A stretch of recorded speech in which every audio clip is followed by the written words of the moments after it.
it's really just more opportunities for guys to continue to show that they belong in the league.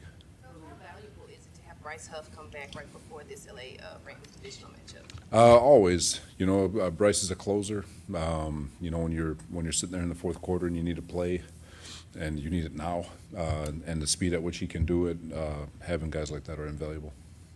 You have guys like Siegel and West who are getting some reps early in the year, and then injured guys come back and they're not getting as many. What's your kind of message to them in terms of what you want them to take away from the time that they did play, and then now when they're maybe kind of waiting their next opportunity? Yeah, they've got to be deliberate in everything they do. They've got some game time experience.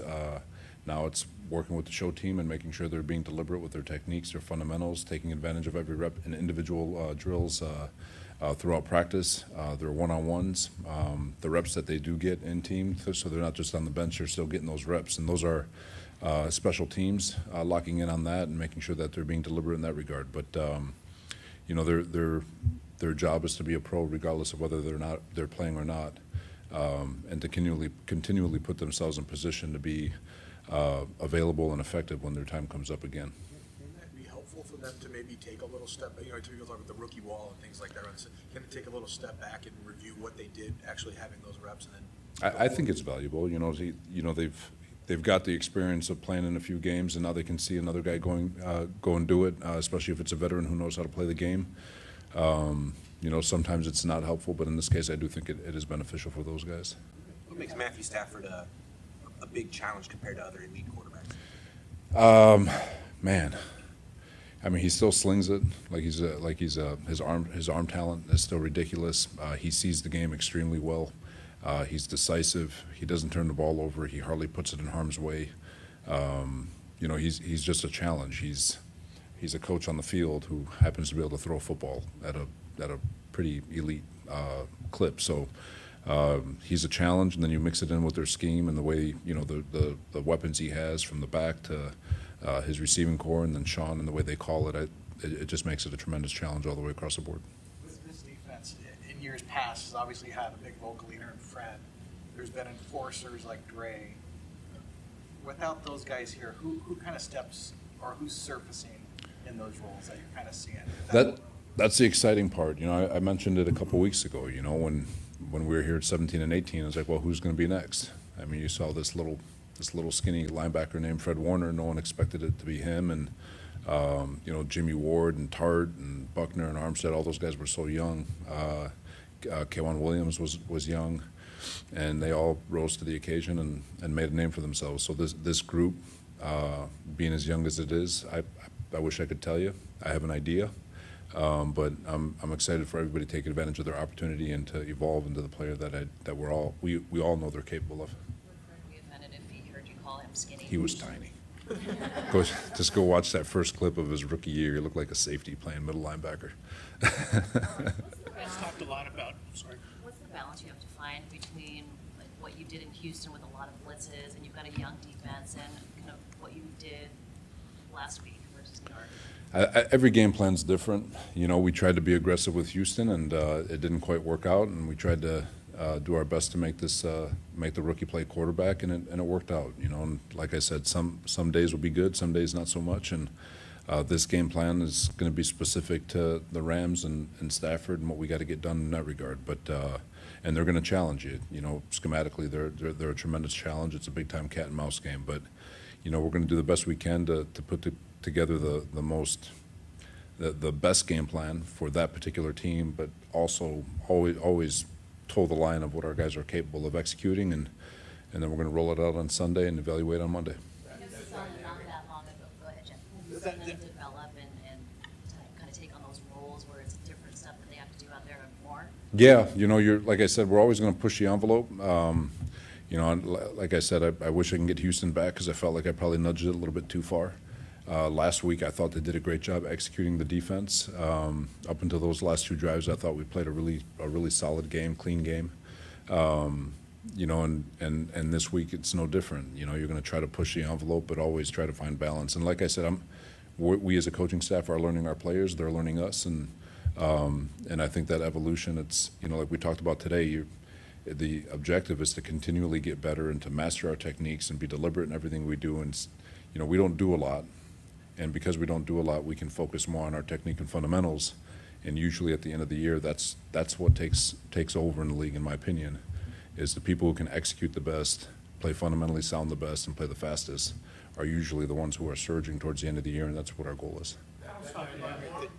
That you just described with the team that you have so much familiarity with, how much, and you talked about the cat and mouse game, how much can you maybe over second guess what they're doing and just have to go out and do what you do?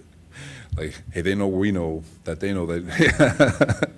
No, there's definitely like, God, we've done that before, or is there, there's, but which is why division games are so cool, because you know each other, and so it comes down to technique and execution. Players know players, O linemen know D linemen, vice versa. It's just it always comes down to execution. Robert, the Rams are using a lot of 13 personnel and probably to try to run the ball. What does it look like? And, without giving away the game plan, I mean, how do you match up with the bigger bodies?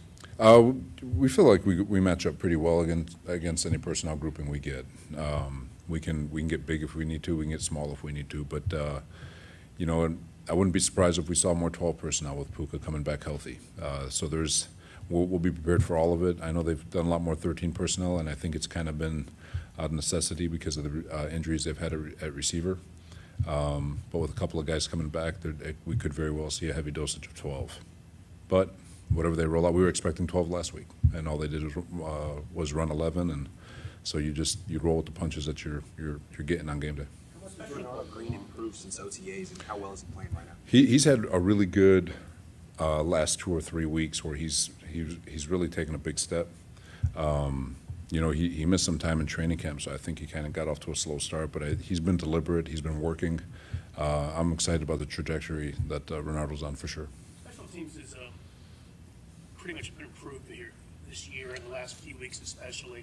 Kyle's talked about how proud he was of that. You work with Blair in New York. What is he good at? How does he mobilize the special teams unit, which are pretty disparate little different groups that they have to have up? Yeah, no, Brent's been in this league a long time, and I'd be lying if I knew anything about him when I got to the Jets, but I feel like I got a million phone calls talking about how great this guy was, and he's pretty good. So he's detailed in how he approaches the game. He's his film study and his game plans and his schemes are, while like he's a guy that definitely from a special team standpoint will push the envelope in terms of scheme and technique, and once those guys get it, I feel like we're at a schematic advantage with him and how he does things, and it's he's pretty fun to watch from a meeting standpoint, funny too, but when it comes to being detailed and making sure that everybody knows exactly what's being asked of him and how to do it, he's as good as they get.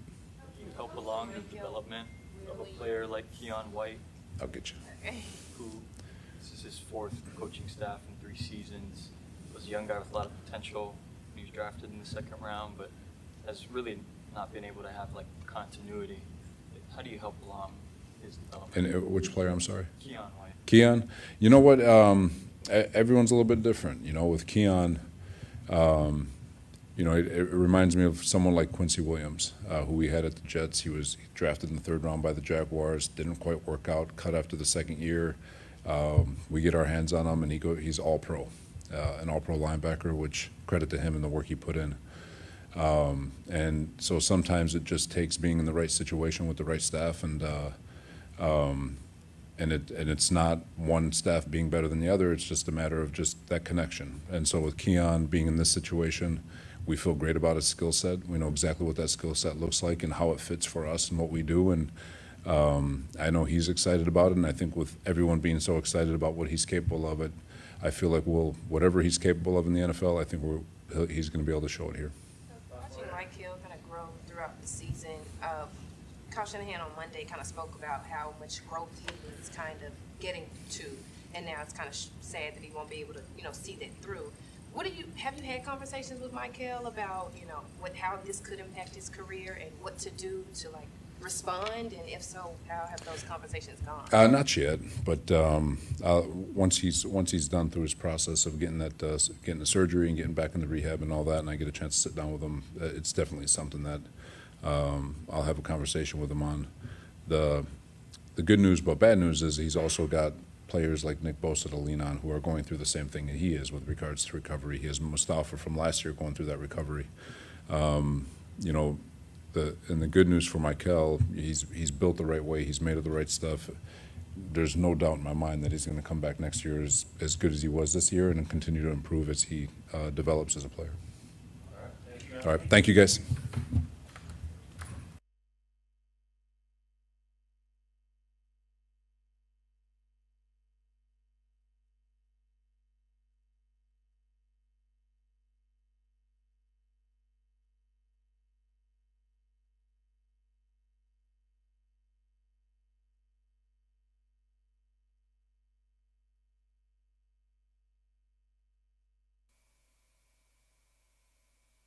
What's up? I'm good. All right.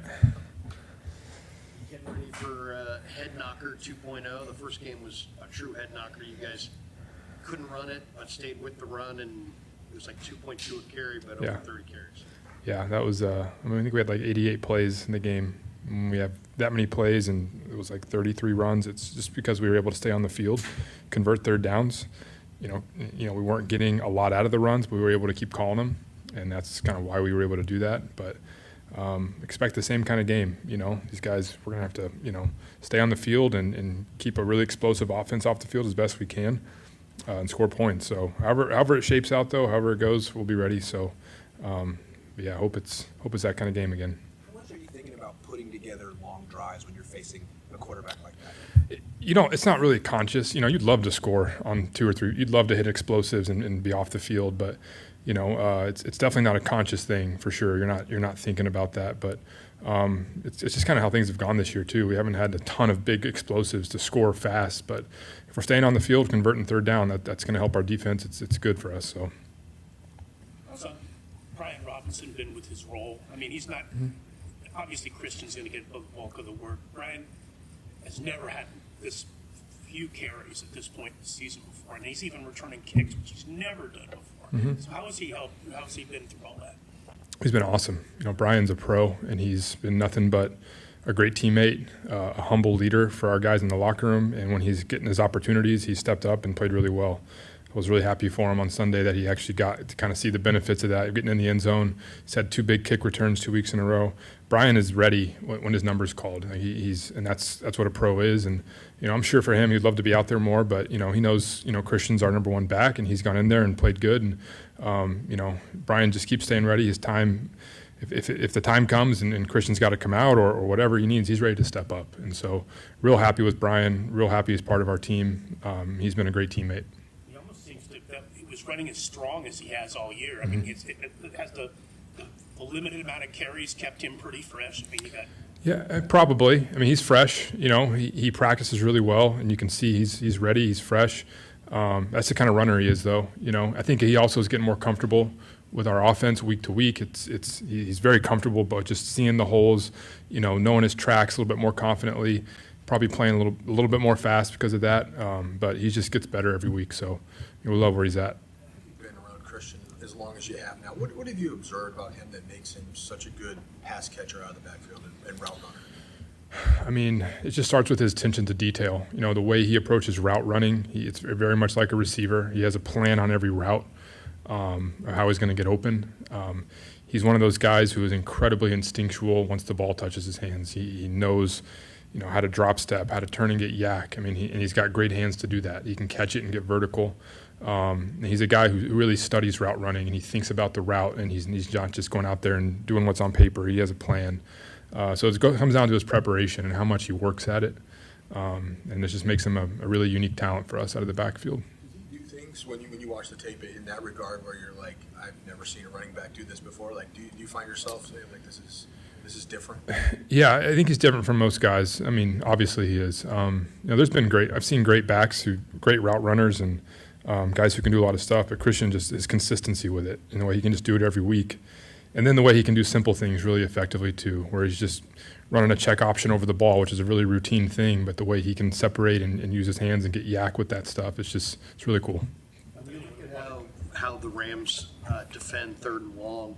Does that just put more, I don't want to say pressure, but importance on not falling behind the chains on first and second down? Big time. I think they're number one in the league. Once the team gets behind the chains of getting off the field, that's every week. You always want to emphasize staying ahead of the chains, but this team, they go into attack mode when it's second and long, third and long, and they're really hard to block and they're really hard to sustain drives. So, obviously, it's every week we go into every week saying we got to get ahead of the chains. We got to be efficient on first, second down, but it's a huge deal with this defense because it's where they thrive when they get you in those situations.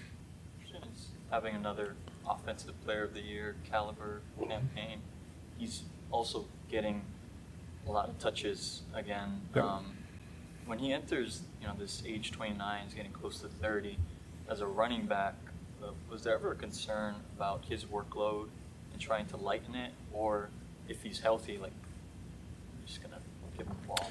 I feel like we've talked about this a lot with him, and you got to try to balance it. You have to balance a player who does not want to come off the field and who is our leader and who, is a huge part of our offensive production. Okay, and then you want to balance that out with keeping a guy healthy and taking care of him and getting other guys opportunities. So it's something we're always thinking about, something we're always trying to balance out. But at the end of the day, he's a great player, he's an elite player, and he wants to be on the field. And so it's hard to convince those guys that they need to be out of the game. So, but it's always something that's on our mind, and we just always try to balance it out. Make an impact even when he doesn't get the ball? Like when he goes in motion, can you see what that does to a defense? For sure, absolutely. You can see when team plays man what their plans are for Christian. Are they going to double him? Are they going to put a safety on him? It's always something we're paying attention to as we go into games. People's eyes are on him, and you like to see as games go on, how is that affecting the rest of the defense? Does that make them vulnerable somewhere else? So, for sure.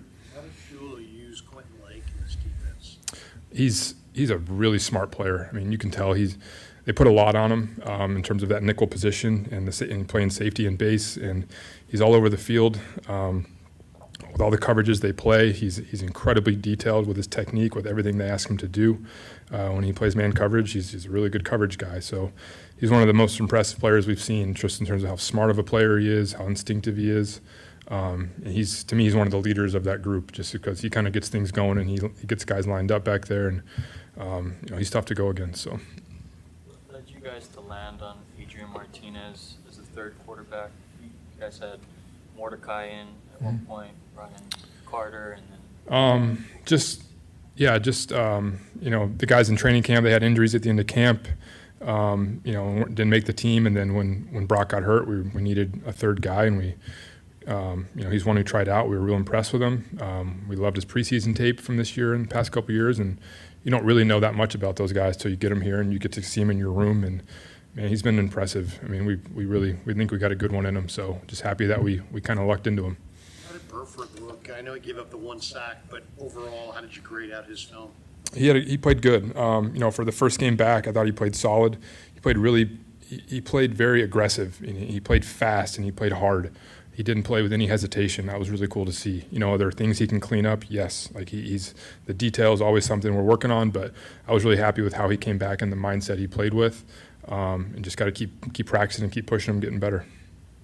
Martinez hasn't played much in the NFL. Like, what are his strengths as you guys see it day in, day out in practice? He's really smart.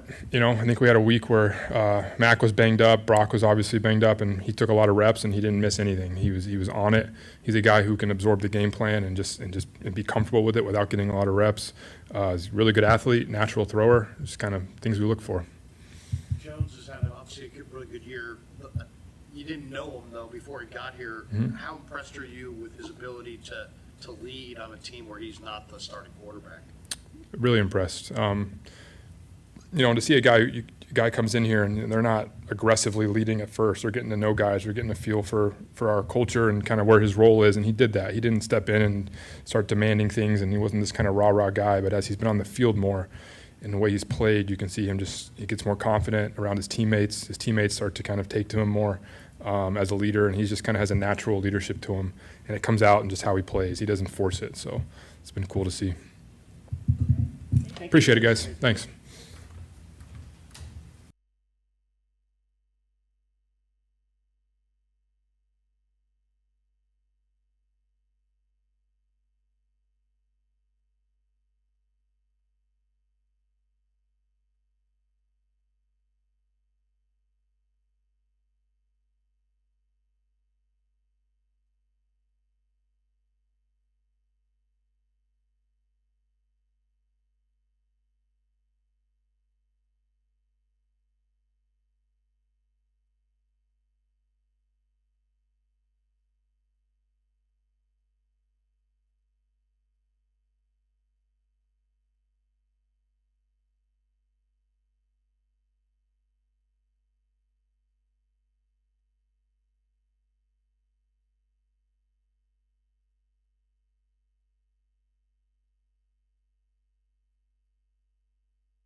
All right. How y'all doing?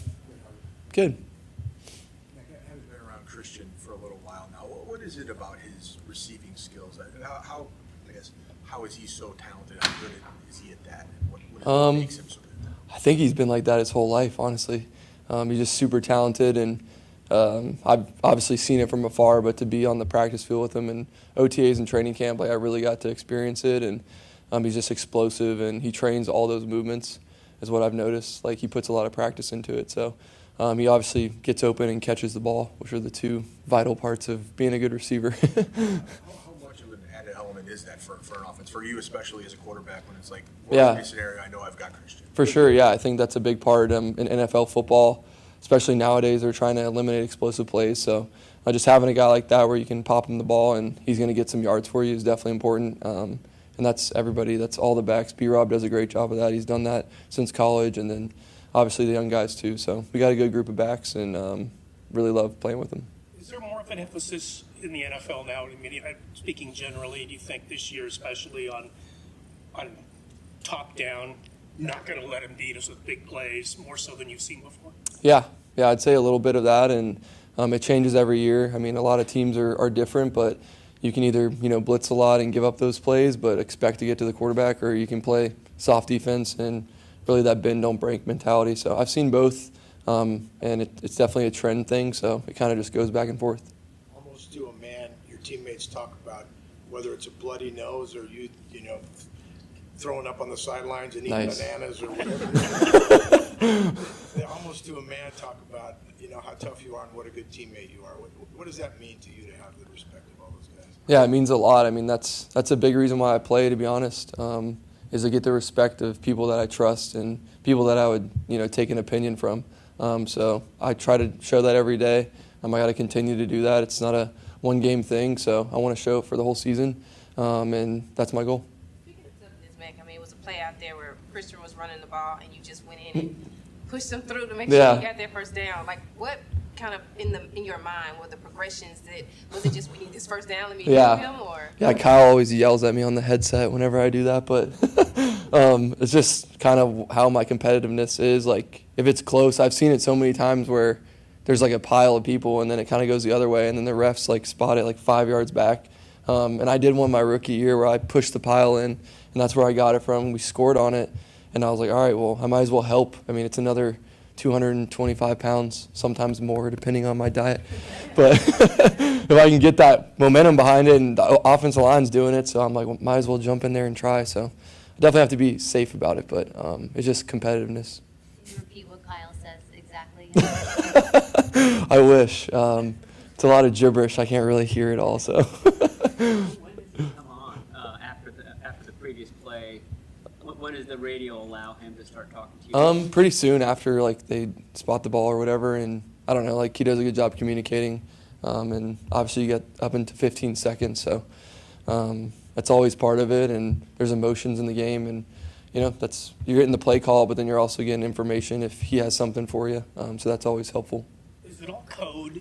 Like it would sound like to us like an air traffic controller. There's never any nice play or anything like that because it's not time, right? Yeah, for sure. I think it's very like business casual, but like it's very like, all right, that was good, next play, so, or that was really bad, next play. So I always talk about that, and Kyle does a great job just keeping me on track, and really as a quarterback, you just have to play each play as a life of its own, and go one play at a time. So that's what I try to do, and just hear the call, paint the picture of the call in my helmet, and then make sure everybody's lined up and let it rip. Some of your offensive linemen have talked about how when you happen to get on the field when you're down and you maybe look injured, that they were scared at first, but now you just seem to pop up. Is kind of dramatic purposes? Nice. Okay. Yeah, dramatic. I like it. Yeah, I haven't really done that much in the past, to be honest, but this year just dealing with some stuff, so just trying to get up quick is always my goal, but they're really tough guys, so I think they don't stay down long, so maybe I should be more like them. A lot of times a rookie, especially a rookie receiver, will be injured for a while and then be behind the eight ball and not be able to kind of get going again. Yeah.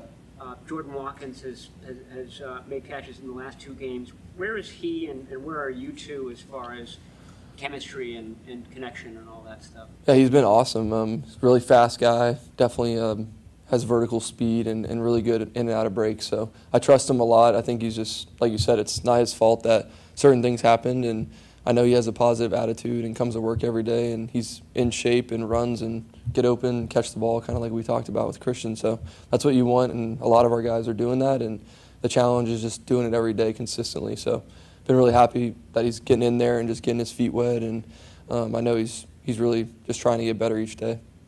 Along the lines of the offensive lineman, what they say about you, Trent Williams says you don't act like a quarterback. What does that mean exactly? I don't know. Is that a good thing or a bad thing? In terms of toughness. Okay. Yeah, I mean, Trent's one of the toughest to play. I mean, he doesn't miss a lot of games and he's played forever, and he's going to be a Hall of Famer. So just being in the huddle with him has been awesome. And like I said, I just want those guys to have a respect for me, and I have respect for them, and we're going to go out there and go to battle. How challenging is it for you to go from Jake Brendel to Matt Hennessy and potentially back to Jake this week? Yeah, definitely it can be a challenge, just you're rotating different guys, but I feel like both of them just do a great job playing their role and very consistent snapping the football. So I trust both of them, gotten reps with both of them, obviously Jake during the season, and then, we're working through with Matt. He got a few, starts here, which is awesome for him, and played really well. So really just like both of those guys, and they do a great job setting all the protections and everything too. Do you feel like you're a better quarterback today because of the maybe struggles you had when you were younger in your career?